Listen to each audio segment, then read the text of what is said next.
نحمده ونستعينه ونستغفره ونعوذ بالله من شرور أنفسنا ومن سيئات أعمالنا من يهده الله فلا مضل له ومن يضلل فلا هادي له وأشهد أن لا إله إلا الله وحده لا شريك له وأشهد أن محمدا عبده ورسوله اللهم صل على محمد وعلى آل محمد كما صليت على إبراهيم وعلى آل إبراهيم إنك حميد مجيد اللهم بارك على محمد وعلى آل محمد كما باركت على إبراهيم وعلى آل إبراهيم في العالمين إنك حميد مجيد أما بعد فإن خير الحديث كتاب الله وخير الهدى هدى محمد صلى الله عليه وآله وسلم وشر الأمور محدثاتها وكل محدثة بدعة وكل بدعة ضلالة وكل ضلالة في النار رب أعوذ بك من همزات الشياطين من همزه ونفخه ونفسه يا أيها الذين آمنوا اتقوا الله حق تقاته ولا تموتن إلا وأنتم مسلمون يا أيها الناس اتقوا ربكم الذي خلقكم من نفس واحدة وخلق منها زوجها وبث منهما رجالا كثيرا ونساء واتقوا الله الذي تساءلون به والأرحام إن الله كان عليكم رقيبا يا أيها الذين آمنوا اتقوا الله وقولوا قولا سديدا يصلح لكم أعمالكم ويغفر لكم ذنوبكم ومن يطع الله ورسوله فقد فاز فوزا عظيما رب اشرح لي صدري ويسر لي أمري واحلل عقدة من لساني يفقه قولي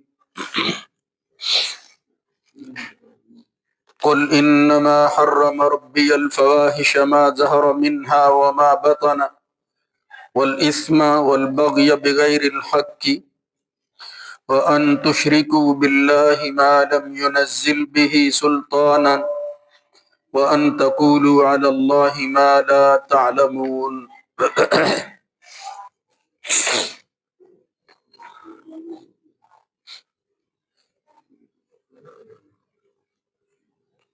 کہہ دیجئے بلا شبہ میرے رب نے جو چیزیں حرام کی ہیں ان میں فواحش ہے جو ظاہر ہو یا باطن، اور گناہ ہے، سرکشی ہے حق کے بغیر، اور یہ کہ تم اللہ کے ساتھ شریک ٹھہراؤ حالانکہ اس کی کوئی دلیل نازل نہیں اس نے کی، اور یہ کہ تم اللہ پر وہ بات کہو جو تم جانتے نہیں۔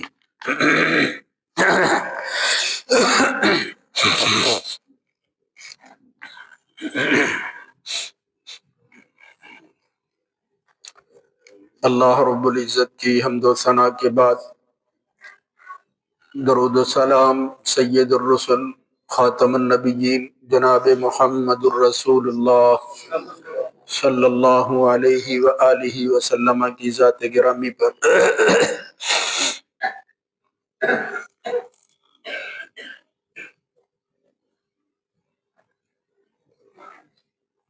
علامات قیامت کے حوالے سے نبی کریم صلی اللہ علیہ وسلم کی جو پیشین گوئیاں یا علامات حدیث اور سنت میں ملتی ہیں، ان کی بڑی لمبی فہرست ہے، جس سے معلوم ہوتا ہے کہ وہ منکرات، گناہ جن سے شریعت نے مومن، مسلمان اور عام انسانوں کو منع کیا ہے، جب وہ عام ہو جاتے ہیں اور اچھائی اور برائی کا فرق ان کے معمول کی وجہ سے کم ہوتا جاتا ہے، اور پھر بعض کے لیے ایسا وقت آتا ہے کہ ختم ہی ہو جاتا ہے، تو وہ پھر چیز قابل اصلاح نہیں رہتی اس شخص کے لیے جس کے نزدیک اس کی کوئی اہمیت نہیں ہے، وہ کرے نہ کرے برابر ہے، بلکہ اس کے معمولات کا حصہ بن جاتی۔ تو ایسی چیزیں جو ہیں پھر یہ اشارہ دیتی ہیں کہ ایک وقت اور ایک ایسی دنیا ہونی چاہیے جہاں انصاف کے تقاضے پورے ہوں، اور جو آدمی اس دنیا میں جہاں اس کو امتحان کے لیے بھیجا گیا تھا جو کچھ کرتا رہا اس کا نتیجہ اس کے سامنے آئے۔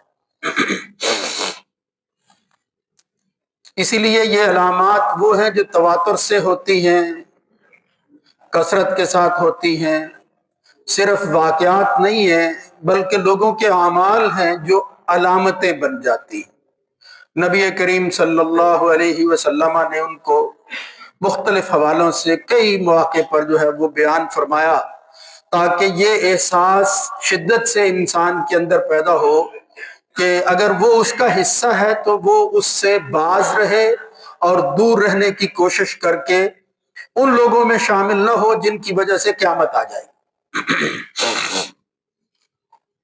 تو ان میں سے ایک چیز وہ حدیث اور سنت کو پڑھتے ہوئے جو نظر آتی ہے وہ یہ ہے کہ ایک وقت آئے گا کہ فواحش بڑھ جائیں گی، ان کی کثرت ہو جائے گی۔ یہ لفظ بیان کیا ہے اللہ رب العزت نے اور نبی کریم صلی اللہ علیہ وسلم نے حدیث میں۔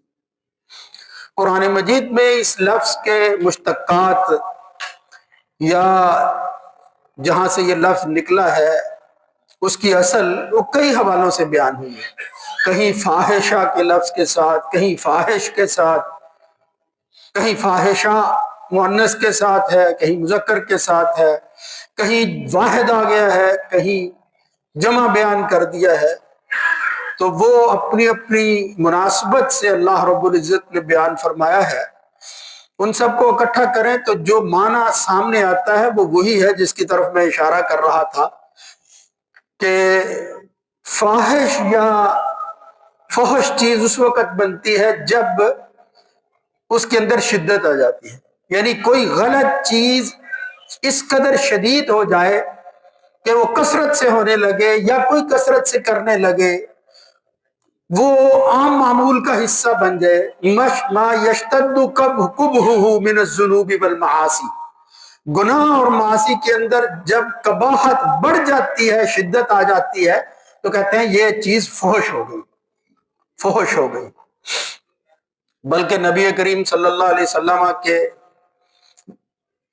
ارشادات سے، آپ کی نصیحتوں سے تو یوں معلوم ہوتا ہے کہ ہر وہ چیز جو اعتدال سے آگے بڑھ جاتی ہے، وہ خواہ گناہ کے درجے پر نہ بھی پہنچتی ہو، لوگ سننے کے بعد اس کو اچھا خیال نہ کریں، وہ بھی فحش ہی ہوتا ہے۔ یعنی فحش کے متعلق ہم عام طور پر جانتے ہیں کہ ہم کہتے ہیں یہ فحش گوئی ہے، یہ فحش کاری ہے، یعنی بندے جو ہے یہ فحاشی زبان سے ادا کر رہے ہیں، ان کے زبان سے فحاشی نکلتی ہے، فحش گوئی اسے کہتے ہیں، اعمال کے ذریعے فحاشی پھیلاتے ہیں۔ ہمارے ہاں یہ فحاشی کا لفظ جو ہے وہ بولا جاتا ہے۔ اسی کو نبی کریم صلی اللہ علیہ وسلم نے فرمایا تھا کہ ظہور الفحش والتفحش ان من علامات الساعۃ۔ رسول اللہ صلی اللہ علیہ وسلم نے جو علامتیں بیان فرمائی ان میں سے یخون الامین ویؤتمن الخائن، جو امانت دار ہوگا اس کو خائن سمجھا جانے لگے گا، اور جو خائن ہوگا اس کو امین سمجھا جانے لگے گا۔ اور آگے فرمایا حتی یظہر الفحش والتفحش، فحش وہ عام ہو یا تکلف کے ساتھ لوگ برائی کریں گے، بے حیائی کا ارتکاب کریں گے جان بوجھ کر، تکلف کے ساتھ۔ یہ نہیں ہے کہ زبان سے یا حرکتوں سے یا اعضاء سے وہ کام ہو گیا، جان بوجھ کر کریں گے، زبان سے فحش گوئی۔ یہ انسان اسی لیے پھر ان ارشادات کے حوالہ سے اہل علم نے جو نتیجہ نکالا اور اس کی تعریف کی ہے وہ یہی ہے جو میں عرض کر رہا ہوں۔ تو امام جرجانی نے تو یہاں تک کہا کہ فحش یا فواحش وہ ہوتا ہے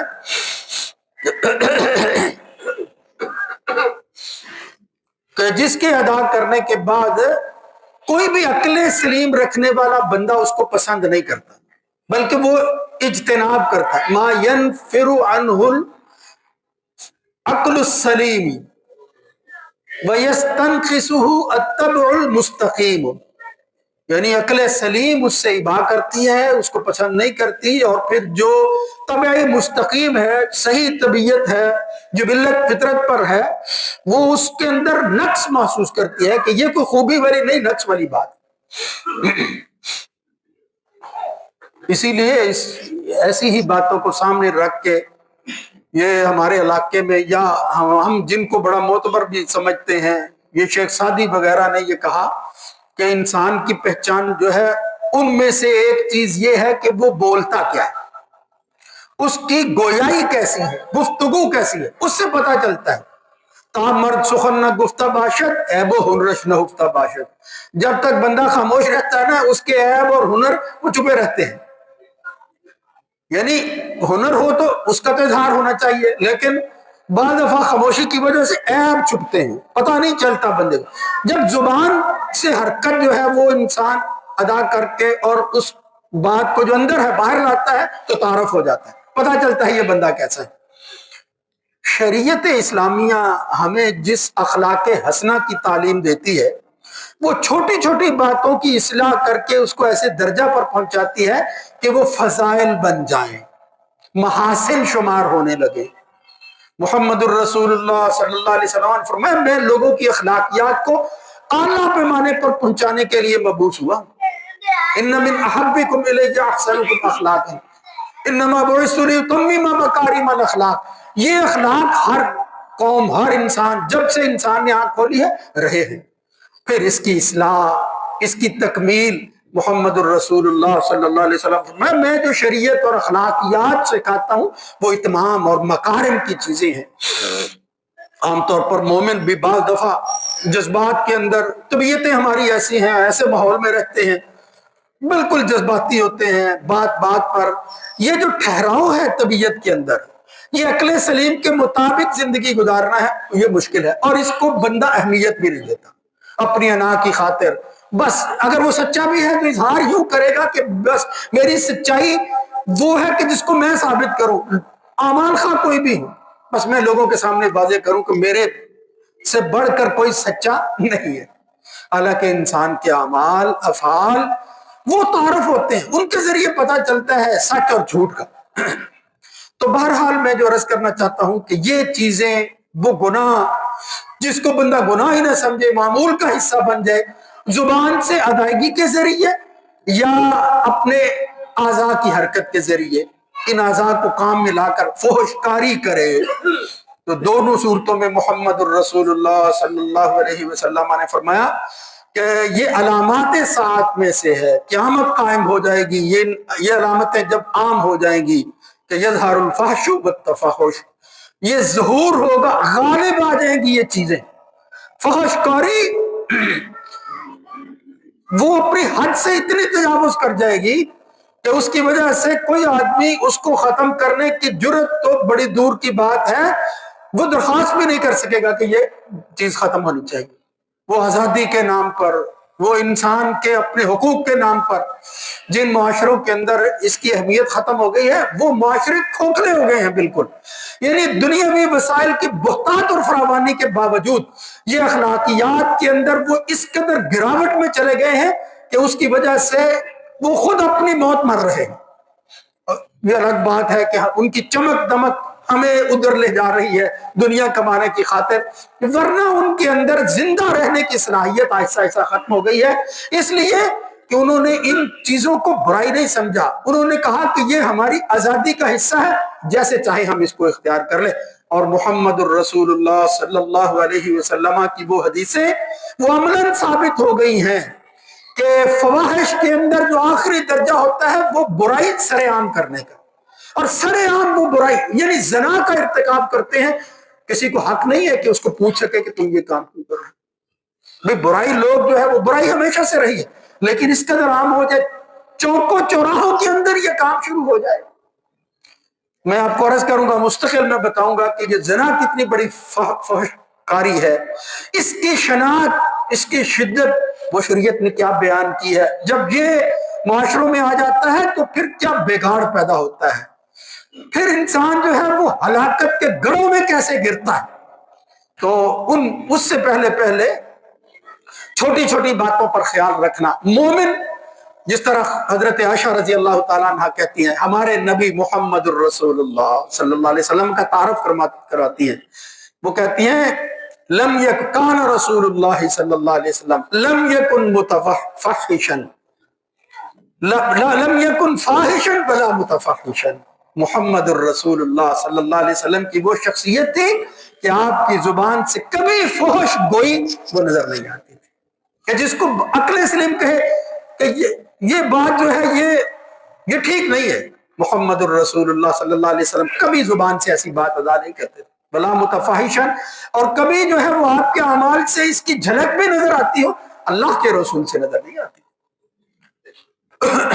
وہ تو عظیم شخصیت تھی، چھوٹی چھوٹی باتوں پر جو جذبہ، جو گرفت، جو ٹھہراؤ طبیعت کے اندر، جو عقل سلیم کی معراج محمد الرسول اللہ صلی اللہ علیہ وسلم کو حاصل تھی، کس کو نصیب ہو سکتی ہے؟ تو ممکن ہی نہیں ہے۔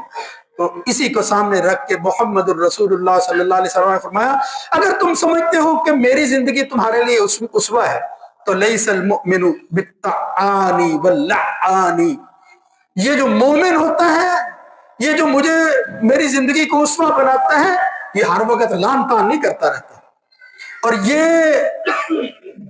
جو ہے وہ فحش زبان سے بھی نہیں ادا کرتا، اعمال سے جو ہے وہ تو دور کی بات ہے۔ یعنی مومن ہوتا ہی وہ ہے، بلا سخاب فی الاسواق، یہ بازاروں کے اندر جو ہے وہ بلا وجہ آوازیں نکالتے رہنا، شور کرتے رہنا، اس آپ خود اندازہ کریں کہ ایسے آدمی کے بارے میں لوگ کیا سمجھتے ہیں۔ تو فرمایا مومن ایسا نہیں ہوتا، لعان نہیں ہوتا، لعن طعن نہیں، ہر بات پر لعنت کرتا رہتا ہے، بلکہ محمد الرسول اللہ صلی اللہ علیہ وسلم تو اصلاح کرتے، بس پیغمبر کے علاوہ دوسرے لوگ جو ہیں وہ ظاہر ہے ہر انسان کے اندر جذبات تو پیغمبروں کے اندر بھی ہوتے ہیں، لیکن چونکہ ان کی اصلاح، ان کی حفاظت وہ اللہ رب العزت فرماتا ہے، اور وہ پھر اتنے پختہ ہو جاتے ہیں کہ اخلاق حسنہ ان کی عادت بن جاتی، ان کو پھر تکلف نہیں کرنا پڑتا۔ ہم کوئی بھی اچھا کام کرنا چاہے تکلف کے ساتھ کرتے ہیں، مشقت جو ہے وہ اٹھانا پڑتی ہے، یہ بھی نیکی ہے، اس میں کوئی حرج نہیں اگر آدمی ایسا کرے، لیکن اگر آدمی کے اخلاق ہی کا حصہ بن جائے، کیا وہ فطرت سلیمہ پر جو ہے وہ بندہ ہو، کیا اچھا تعارف اور شناخت ہوتی ہے اس بندے کی، بندہ کہتا ہے یہ نفیس و طبع آدمی ہے۔ ایک دفعہ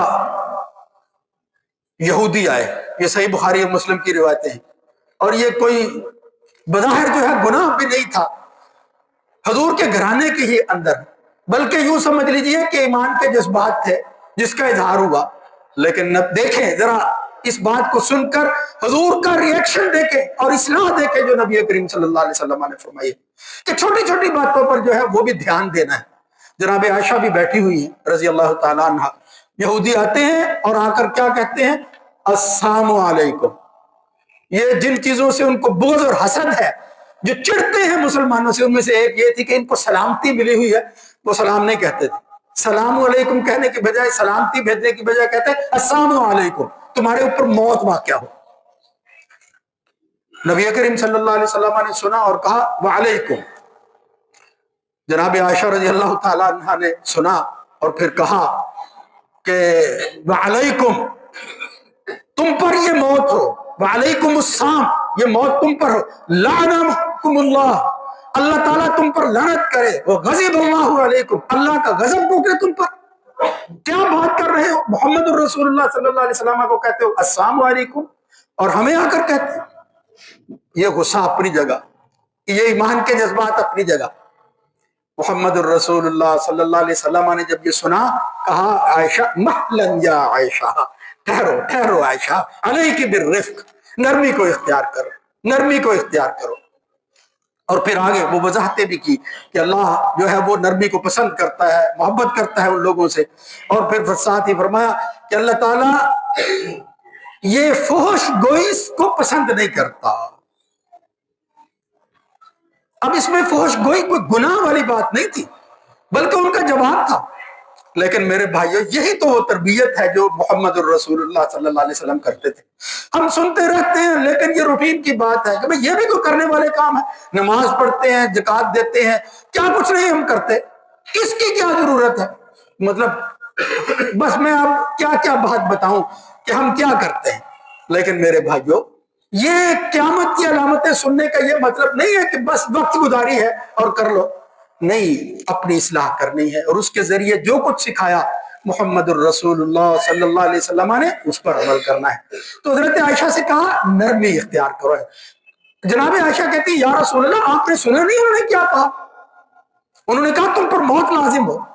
تو اللہ کے رسول نے کہا عائشہ تو نے میری بات نہیں سنی، میں نے کیا کہا؟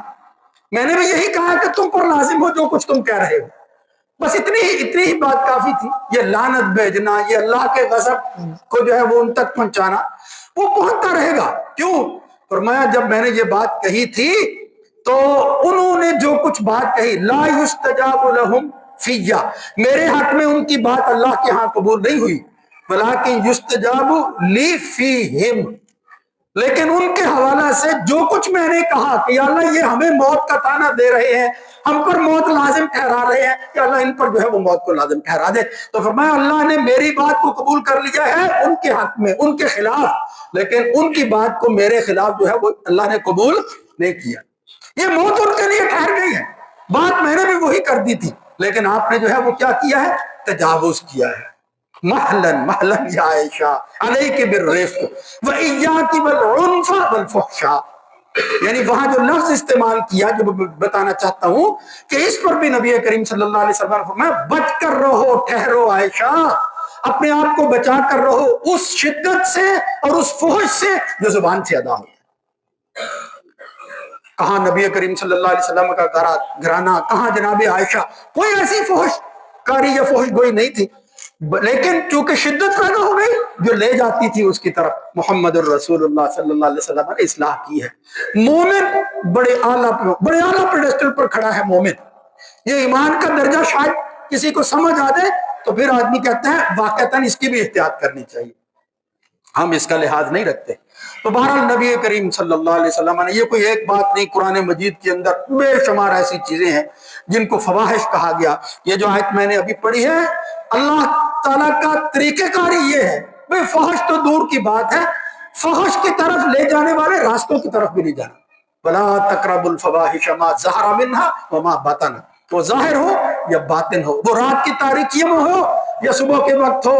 محمد الرسول اللہ صلی اللہ علیہ وسلم فرماتے ہیں کل امت معافی، میری امت کا ہر فرق معاف کر دیا جائے گا، الا المجاہرون، مگر جو گناہ کرنے والے صبح اعلان کرتے پھرتے ہیں کہ رات میں نے یہ کرتوت کی ہے، اللہ ان کو معاف نہیں کرے گا۔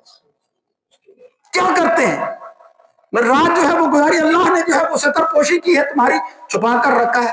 نبی کریم صلی اللہ علیہ وسلم فرماتے ہیں پھر صبح ہوتی ہے، یکشف ستر اللہ عنہ، اللہ کے پردے کو صبح کے وقت وہ چاک کر دیتا ہے، اس کو اندازہ نہیں ہے کہ کتنا احسان تھا، اللہ تعالیٰ نے ہمارے گناہوں کو کس طرح چھپایا ہوا ہے۔ یہ مغفرت اسی کا تو نام ہے، چھپا دیتا ہے اللہ، اور یہ بڑا احسان ہے میرے بھائیوں۔ نہ ممبر پر کھڑے ہونے والا نہ سننے والا زندہ نہ رہ سکے اگر اللہ اپنے ستر کو اٹھا لے، یہ تو احسان ہے اس کا، یہ تو مہربانی ہے۔ وہ مالک ہمارے گناہوں کو جو ہم کر گزرتے ہیں، لیکن پھر اس کے بعد کیا کرتے ہیں جب احساس پیدا ہوتا ہے، یہ ہے ایمان کی نشانی۔ اللہ قرآن مجید میں فرماتا ہے یہ نہیں ہے کہ رات کو کیا، خواہ وہ جائز طریقے سے کیا، اپنے بھائیوں اپنے دوستوں کے ساتھ شیئر کرتے ہیں کہ میں رات کیسے گزاری، اب تو بدبختی اور فواہش کی انتہا ہے کہ شادی ہونے کے بعد وہ جو پہلی رات ہے اس کو جو ہے وہ خدا نہ خواستہ وہ مووی کا حصہ بنایا جاتا ہے. مطلب آخر تک اگرچہ نہیں، لیکن یہ جی کس طرح دلہا دلہن جا رہے ہیں، یہ کیا کر رہے ہیں، ان کی ایک ایک حرکت جو ہے کو بچائے. یہ ہم کہاں جا رہے ہیں؟ یہ ہم تباہی کی طرف جا رہے ہیں. جن کی نکالی کرتے ہیں ذرا ان کا حال دیکھو. ان کے پاس سب کچھ ہے لیکن وہ زندگی سے اتنے تنگ آ چکے ہیں کہ اس کی وجہ سے اپنے آپ کو مارتے ہیں، دوسروں کو جو ہے وہ قانون کی وجہ سے نہیں مار پاتے ورنہ وہ قتل کر دیں. کیا کرنا ہے ایسی زندگی کو؟ کیا حاصل ہے اس سے؟ نہ باپ کو پتا ہے کہ اس کی اولاد کیا ہے، نہ اولاد کو پتا ہے کہ اس کا باپ کون ہے. ایک ہی گھر کے اندر جو ہے وہ کئی کئی نسلیں وہ پروان چڑھ رہی ہیں، پتہ نہیں ہے کس کی اولاد ہے. کیا وہ تہذیب ہے، کیا وہ دنیا، کیا وہ معاشرہ ہے جس کے اندر اس طرح کی صورتحال؟ آپ ذرا خود امیجن کر کے تو دیکھیں کہ اپنی اولاد کے ساتھ جو ہے وہ نسبی تعلق اور محبت جو اللہ نے فطری رکھا ہے وہ کیا ہوتا ہے، اور غیر کو کس نگاہ سے آدمی دیکھتا ہے. اور پھر اگر پالنی پڑ جائے انسان پرورش کرنا پڑے، کیا حال ہے. بس یہ حیوانوں کی زندگی ہے. یہ جو اللہ نے کرم کیا تھا وَلَقَدْ كَرَّمْنَا بَنِي آدَمَ، اس کرم کو جو ہے وہ ختم کرنے کے بعد ہم کہاں پہنچے؟ حیوان بن گئے. حیوان بھی یہی کر. اب میرے بھائیوں، حیوان بھی اپنی خواہش کو پورا کرنے کے لیے اپنوں کو دیکھتا ہے. میں یہ بات بڑی جو ہے وہ جرات سے جو ہے وہ آپ تک پہنچا رہا ہوں. خدا نہ خواستہ کبھی غور کرو، اس کے اندر بھی یہ احساس ہے کہ میرا کون ہے اور غیر کون ہے. انسان اس حیوان سے بھی آگے بڑھ جائے. اور یہ بدبختی، یہ بے نصیبی، یہ قیامت کی علامت وہ پوری ہو رہی. اب وہ اس کے مظاہر اور اس کی طرف اشارے اس بڑی برائی کی طرف جس کو کہا وَلَا تَقْرَبُوا الزِّنَا إِنَّهُ كَانَ فَاحِشًا وَسَاءَ سَبِيلًا، وہ برا راستہ. میں اس کے متعلق کچھ گزارشات انشاءاللہ کروں گا کہ ہمیں اپنے آپ کو اور اپنی اولاد کو بچانا ہے. خدا را اس ہلاکت سے بچا لو اپنے آپ کو، اپنی اولادوں کو یہ چیزیں ان تک پہنچاؤ کہ یہ فواحش جو ہے اس کے ظاہر اور باطن سے اللہ نے جو ہے وہ روکا ہے. ہمیں اس کے قریب نہیں جانا. اور اس کے لیے دیکھو کہ تمہارے بچوں کی راتیں کہاں گزرتی ہیں، کیسے گزرتی ہیں. اور خدا کے لیے دعا کیا کرو اللہ سے، یا اللہ میں بے بس ہو گیا ہوں، میری اولاد کو بچا دے. یہ میری اولاد جو ہے وہ جن کی پہلے یہ ہوتا تھا کہ یہ سازشیں کر رہے ہیں دشمن ہمارے خلاف، اب وہ سازشیں نہیں کر رہے، وہ جو کچھ انہوں نے کرنا تھا وہ کر لیا ہے، باقی سب کچھ ہم کر رہے ہیں. اس لیے میرے بھائیوں، خدا را وہ نوجوان ہوں، میرے بچے ہوں، بچیاں ہوں، اے اللہ ان کی حفاظت فرما. یا اللہ میری نسلوں کی جو آگے آنے والی ہے، ایمان والی ہے، تیرا نام لینے والی ہے، یا اللہ یہ تو شناخت اور علامت ہے، یا اللہ ان کی وجہ سے قیامت قائم نہ ہو، ان کو بچا کر رکھنا. اللہ تعالیٰ سمجھنے کی توفیق دے. اقول قولی ھذا استغفر اللہ.